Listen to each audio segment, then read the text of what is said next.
Hello students, next we are going to discuss subspaces, some more theorems.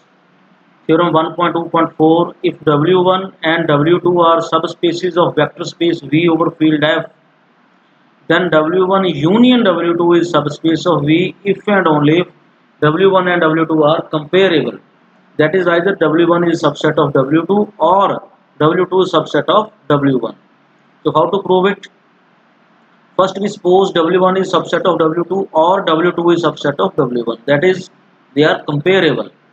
So if W1 is subset of W2, then clearly W1 union W2 is equal to W2, and because W2 is subspace, therefore W1 union W2 is also subspace. Similarly, if W2 is contained in W1, then because W1 is subspace, so again W1 union W2 is subspace. So first part is trivial. Conversely, let W1 union W2 is subspace of V. Call it equation 1.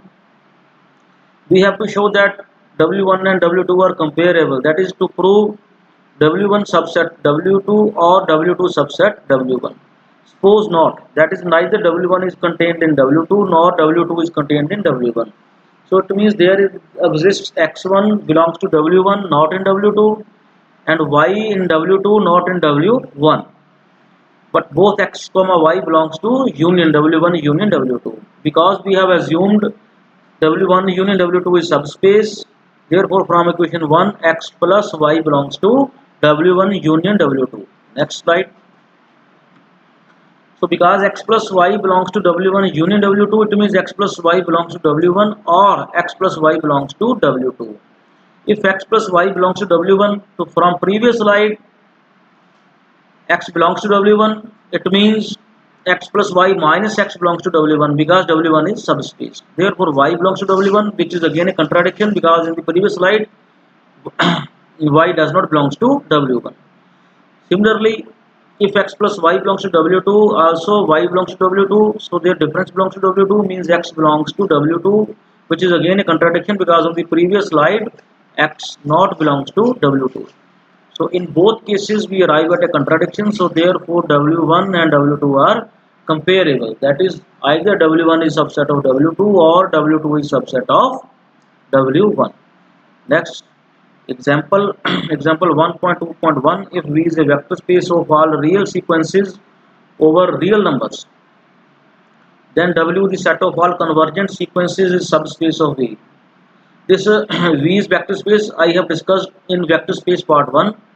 So now we have to show that set of all convergent sequences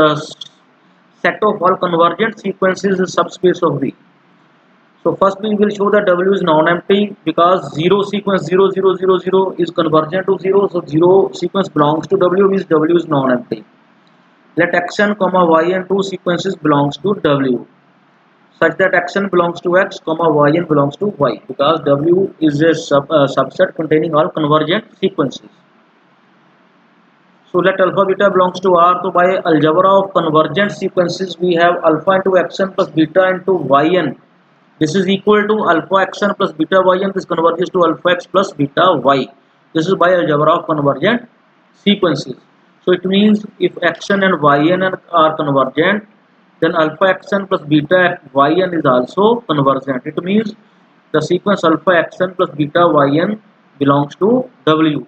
So it satisfies the property of being a subspace. Therefore, W is a subspace of V.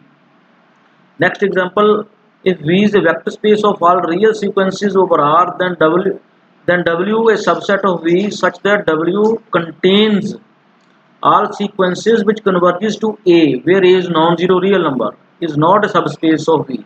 That is, if W is a subset of convergent sequences, but they are converging to a particular non-zero real number A, then it does not form a subspace.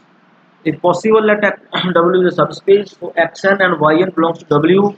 It means xn converges to A and yn converges to A. But about xn plus yn, by algebra of convergent sequences, it converges to A plus A. This is 2A, which is not equal to A. Now W is a subset containing all sequences which converges to A, but this xn plus yn converges to 2A. It means it does not belongs to W. So therefore, W is not a subspace of V. However, if A is 0, that is, let us see in previous slide, that is, if W is a subset of V such that W contains all sequences which converges to 0, then W is a subspace of V. This you can prove it easily. This is an exercise for you. Thank you.